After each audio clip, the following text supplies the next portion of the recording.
Bonjour à tous et je suis très heureux de vous retrouver pour une nouvelle vidéo. Aujourd'hui, on va faire le débrief de ce match nul décevant entre le Maroc et le Paraguay. Bien évidemment, juste avant que cette vidéo commence, n'hésite pas à t'abonner, à liker et à commenter et on va directement commencer. Bah écoutez, pour ce débrief, franchement, je vais pas vous mentir, il est assez tard au moment où je vous le tourne, donc clairement, on va aller directement au but et on va parler de ce match de façon générale sans forcément qu'il y ait beaucoup de montage, mais on va faire un débrief de ce match dans tous les cas. Bah, tout d'abord, on va revenir directement sur la composition. On n'a pas eu énormément de changements. Au final, moi, je m'attendais à ce qu'il y ait énormément de changements de la part de Walid Regragui. Au final, il y en a eu peu. Nous avons tout simplement Amala qui n'a pas été aligné du coup ce soir en tant que titulaire, qui a été remplacé par Harit.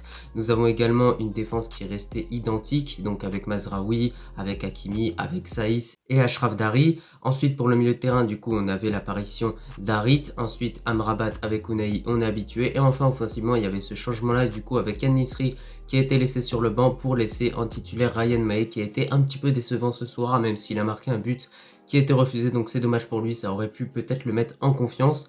Et sinon, couloir droit, on avait Ziyech et couloir gauche, Boufal.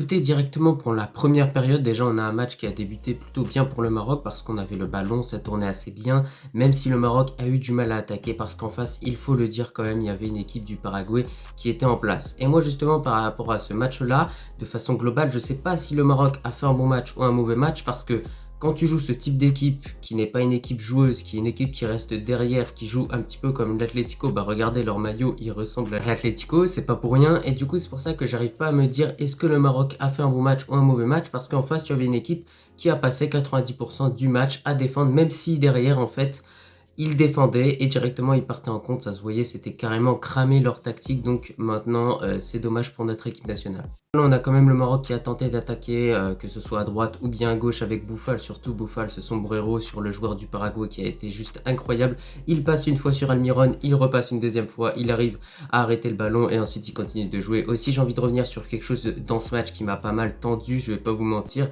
c'est le nombre de fautes qu'ont fait tout simplement les joueurs du Paraguay, ou de façon générale le nombre de fautes dans ce match qu'il y a eu. Franchement, c'est honteux. À chaque fois, ils arrivaient, le Maroc jouait offensivement bien et directement, dès qu'il commençait à y avoir une bonne action, boum, ils arrivaient, ils te fauchaient. Donc c'est pour ça que je dis que c'est pas une équipe qui est joueuse. Le Maroc arrivait à bien jouer, arrivait à grappiller du terrain petit à petit, et dès que le Maroc s'approchait de la zone dangereuse, boum, il te découpait. Et à chaque fois, l'arbitre, il ne mettait pas de carton, donc forcément, il continuait. Et au bout d'un moment, bah, tu peux pas marquer face à une équipe comme ça.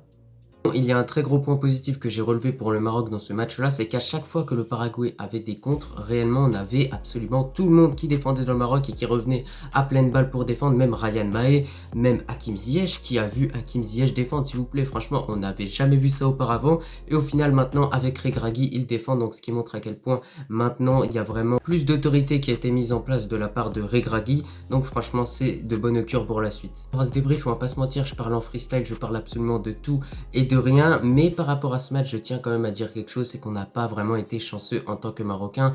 On a touché le poteau, on a eu un but qui a été refusé, on a eu cette grosse action avec Sofiane Boufal.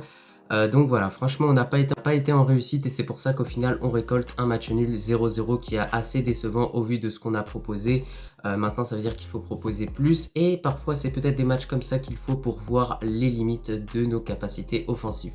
Enfin, dans ce débrief, on va revenir sur quelque chose, c'est quand même l'entrée de Abdé et de Sabiri et surtout Belhanda. On va commencer directement avec Sabiri qui a fait une excellente entrée avec ses longues passes, il a apporté de la vitesse dans le jeu, ses dribbles où il se retournait, c'était juste incroyable. Donc voilà, faut qu'il continue, c'est de bon augure pour la suite. Moi je pense que vraisemblablement pour cette Coupe du Monde 2022, en tout cas je l'espère, il sera sélectionné parce qu'il le mérite.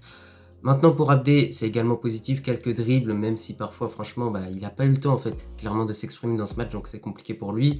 Et enfin pour Belhanda, franchement on va pas se mentir, entrée très décevante.